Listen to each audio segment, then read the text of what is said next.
Guys, let's bring in member of House Foreign Affairs Committee and Congressman Richard McCormick. Thank you so much for being with us, sir. Thanks. Good to be with you. Congressman, the Wagner Group chief Prigozhin will move to Belarus in a deal brokered by the Belarusian president. But what do you make of this? Can he actually trust this deal? Putin is saying that he's not going to prosecute and all is forgiven. But, I mean, we're talking about a madman here. We are. I mean, this is a bizarre story.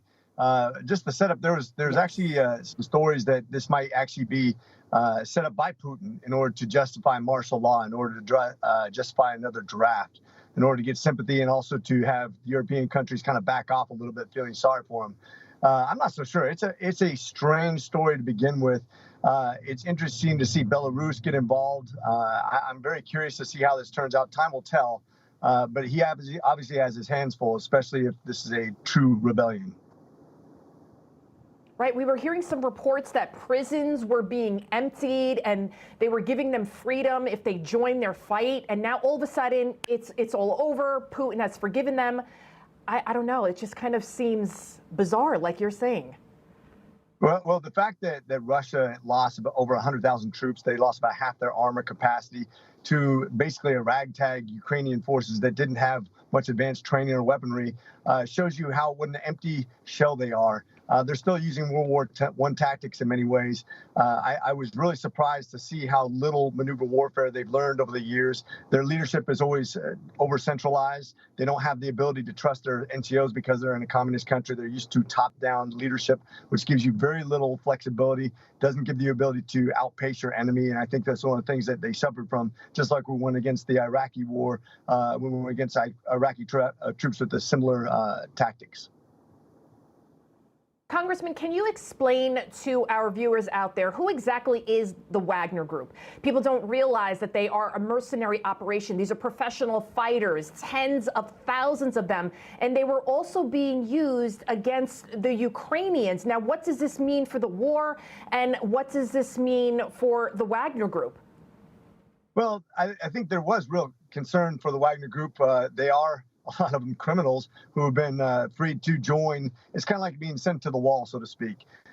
These people are trained. I don't know how well trained they are when it comes to mercenaries. We have some mercenaries in America. As a matter of fact, they're much more well trained, have bigger and better backgrounds. These guys sound like people who have basically been recruited or else. They're not highly motivated, as a lot of mercenaries are not. I don't know how well they are paid. I heard it was about 25,000 of them that were marching on Moscow. I don't know how loyal they are. Usually mercenaries are loyal to whoever pays them.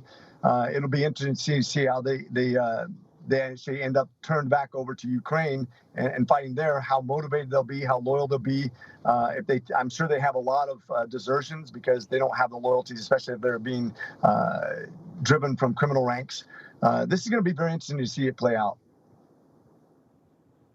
So the leader, this guy Prigozhin, I was reading some reports that he used to sell hot dogs. Now he's running this mercenary group. We're showing video on our screens. I don't know if you can see it, where people are on the ground. We're seeing people in military vehicles. And it just seems very strange that now all of a sudden everything is over. And why did this start to begin with? He claims, this Prigozhin guy, he says he did it because they were hurting too much of his men. And now he's just completely retreated. It does seem like this is some sort of psyop by Putin to try to gain sympathy. I don't know. I'm agreeing with your first assessment there. I heard that also. One of the holes in that argument is the fact that they actually have suffered significant amount of casualties, and they have been complaining about that for quite some time. Morale's got to be low, especially given their recruitment efforts. So I'm not entirely convinced, but it is strange. And I certainly don't trust Putin, and they've shown himself to be a master of misinformation. Certainly, if you get on the internet and try to find the truth, I've had a lot of people approach me on this whole war in Ukraine with nothing but Russian propaganda.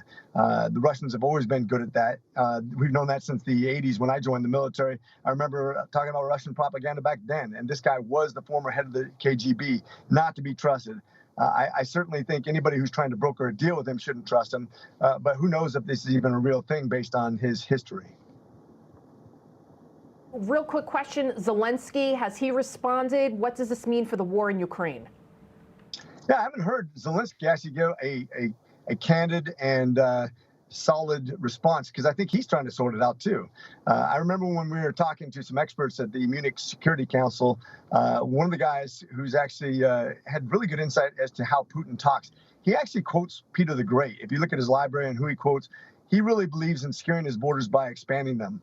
It's in Catherine the Great's DNA. I mean, it's the way that the Russians have looked historically at their borders.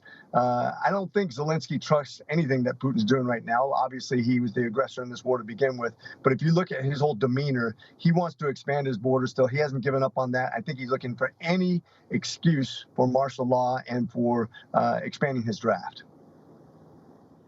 Congressman Richard McCormick, thank you so much for joining us this evening.